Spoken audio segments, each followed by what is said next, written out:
ಸ್ಪರ್ಧಾತ್ಮಕ ಪರೀಕ್ಷೆಗಳಿಗೆ ಸಂಬಂಧಪಟ್ಟಂತ ಒಂದು ಪ್ರಮುಖ ಪ್ರಶ್ನೆ ಇದೆ. ಈ ಪ್ರಶ್ನೆಯನ್ನ ನಾವು ಯಾವ ತರ ಆನ್ಸರ್ಸ್ ಮಾಡಬೇಕು ಅಂತ ಹೇಳಿ ನೋಡ್ಕೊತ ಬಂದಾಗ ಆಲ್ರೆಡಿ ಇತರ ಪ್ರಮುಖ ನಗರಗಳು ಮತ್ತು ಯಾವ ನಗರಗಳು ಯಾವ ನದಿಯ ದಂಡೆ ಮೇಲಿದೆ ಅಂತ ಹೇಳಿ ಒಂದು ಕ್ವಶನ್ಸ್ ನ ಕತ್ತಿರ್ತಾರೆ. ಪ್ರಶ್ನೆ ಈ ತರ ಇದೆ, ಜೇಮ್ಸಡ್ಪುರವು ಯಾವ ನದಿಯ ಪಕ್ಕದಲ್ಲಿದೆ ಅಂತ ಹೇಳಿ ಇಲ್ಲಿ ಕ್ವಶನ್ಸ್ ಗಳಿದೆಯಲ್ಲ, ತಾವು ಆನ್ಸರ್ ನ ಹಾಕ್ತಿರ್ತಿರ್ತಾರೆ. ಆಪ್ಷನ್ಸ್ ಒಂದು ಕೋಸಿ, ನೆಕ್ಸ್ಟ್ ಇಲ್ಲಿ ಸುವರ್ಣ ರೇಖಾ, ನೆಕ್ಸ್ಟ್ ಮಹಾನದಿ, ನೆಕ್ಸ್ಟ್ ಹುಗ್ಲಿ ಅಂತೇಳಿ ಆಪ್ಷನ್ಸ್ ಗಳಿದಾವೆ.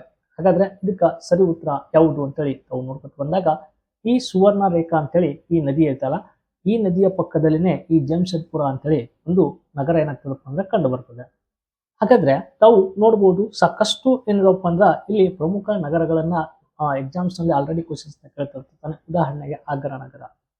ಆಗ್ರಾ ನಗರ ಇದು ಎಲ್ಲಿ ಕಂಡು ಬರ್ತದ? ತಾಜ್ ಮಹಲ್ ಅಂತ ಹೇಳಿ ನಮ್ಗೆ ಸಾಕಷ್ಟು ವಾರ ಎಕ್ಸಾಮ್ಸ್ ನಲ್ಲಿ ಕ್ವಶನ್ಸ್ ಆಗಿದೆ.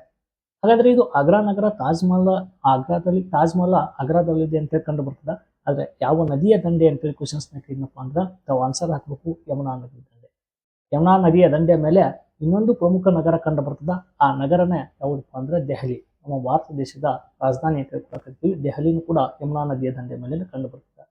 ಇನ್ನು ಅಹಮದಾಬಾದ್ ಅಂತ ಕರಿತೀವಿ, ಸಬರಮತಿ ಅಂತ ಕರಿತೀವಿ. ಇನ್ನ ಅಯೋಧ್ಯ ಅಂತ ಕರಿತೀವಿ, ಸರಯೂ ನದಿ ಅಂತ ಕರಿತೀವಿ. ಹೌದಾ?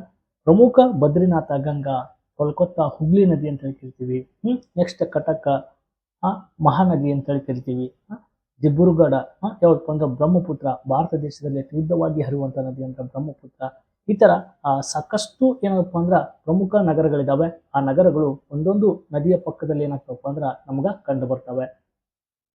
ಇನ್ನ ಫಿರೋಜಪುರ, ಸಟ್ಲೇಜ್ ಅಂತ ಕರಿತೀವಿ. ಸಾಕಷ್ಟು ಹರಿದ್ವಾರ, ಗಂಗಾ, ಹೈದರಾಬಾದ್ ಇದನ್ನ ಕ್ವಶನ್ಸ್ ನ ಕೇಳ್ತಾನೆ. ಮೂಸಿ ನದಿ ಅಂತ ಹೇಳಿ ಮೂಸಿ ನದಿಯ ಪಕ್ಕದಲ್ಲಿ ಕಂಡು ಬರುವಂತ ಪ್ರಮುಖ ನಗರ ಯಾವುದು ಅಂತ ಕ್ವಶನ್ಸ್ ನ ಕೇಳ್ತಾನೆ. ಹೈದರಾಬಾದ್. ಇದು ಕೂಡ ನೆನಪಿರಲಿ.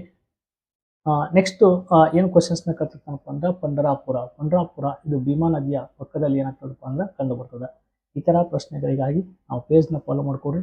ಸಾಕಷ್ಟು ಪ್ರಶ್ನೆ ಪತ್ರಿಕೆಗಳನ್ನು ಬಿಡಿಸಿ ಹಾಕ್ತಿರ್ತಿರ್ತೀವಿ. ಎಲ್ಲವೂ ಏನಾಗ್ತಪ್ಪ ಅಂದ್ರೆ ನಾವು ಪೇಜಸ್ ಮೂಲಕ ತಮಗೆ ಸಿಗ್ತಿರ್ತಿರ್ತವೆ. ಧನ್ಯವಾದಗಳು.